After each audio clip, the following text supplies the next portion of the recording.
15वीं सदी में बंगला रामायण लिखा गया था। और यही नहीं, जब अयोध्या में राम जन्मभूमि के लिए आंदोलन चल रहा था, इसी बंगाल से गए हुए कुठारी बंदों ने अपने आप को बलिदान किया था राम जन्मभूमि मुक्ति के लिए, गुलामी के ढांचे को हटाने के लिए अपने आप को बलिदान किया। आपने देखा होगा उत्तर प्रदेश में हमने जितने बड़े माफिया थे, सबसे बड़े जितने बड़े बड़े माफिया थे, वे माफिया या तो यूपी छोड़ चुके हैं या फिर उनको जहन्नुम में भेज दिया गया है। 15वीं सदी में बंगला रामायण लिखा गया था। और यही नहीं, जब अयोध्या में राम जन्मभूमि के लिए आंदोलन चल रहा था, इसी बंगाल से गए हुए कुठारी बंदों ने अपने आप को बलिदान किया था राम जन्मभूमि मुक्ति के लिए,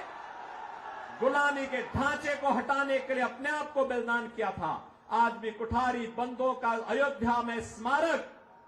लगातार राम जन्मभूमि के लिए हुए आंदोलनों की ओर हम सबका ध्यान आकर्षित करता है। लेकिन आज इसी बंगाल में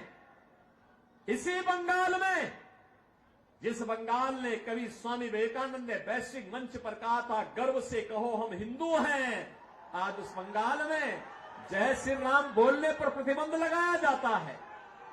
आज उसी बंगाल में जिस बंगाल ने कभी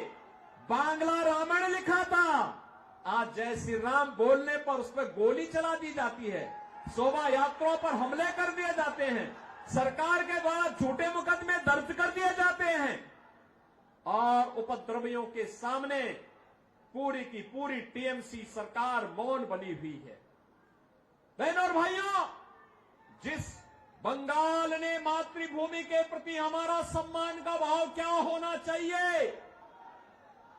महाकाली की उपासना जगत जननी मां भगवती के रूप में कैसे होना चाहिए, पूरे देश को सिखाने वाला सभ्यता, संस्कृति, कला और संस्कारों की बंगाल की भूमि में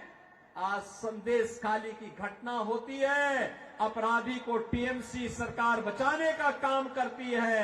और अपराधियों के साथ जो ममता दीदी की यहां की जनता को मिलना चाहिए था, वह ममता अपराधियों को दी जा रही है। बहनों और भाइयों,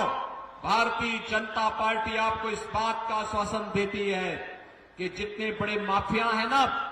इनकी पूरी संपत्ति को जब्त करके गरीबों में बंटाने का काम कोई कर सकता तो केवल भारतीय जनता पार्टी कर सकती है। आपने देखा होगा उत्तर प्रदेश में हमने जितने बड़े माफिया थे, सबसे बड़े जितने बड़े बड़े माफिया थे, वे माफिया या तो यूपी छोड़ चुके हैं या फिर उनको जहन्नुम में भेज दिया गया है। उनके लिए अब धरती में जगह नहीं है, वे लोग जा चुके हैं। हम लोगों ने, बीजेपी की सरकार ने उत्तर प्रदेश में केवल अयोध्या में ही रामलला का मंदिर नहीं बनाया है, बल्कि बड़े बड़े माफिया और अपराधियों का राम नाम सत्य है कि यात्रा में भी भेजने का काम कर दिया है। और इसीलिए मैं आपसे कहना चाहता हूं कि बहनों और भाइयों,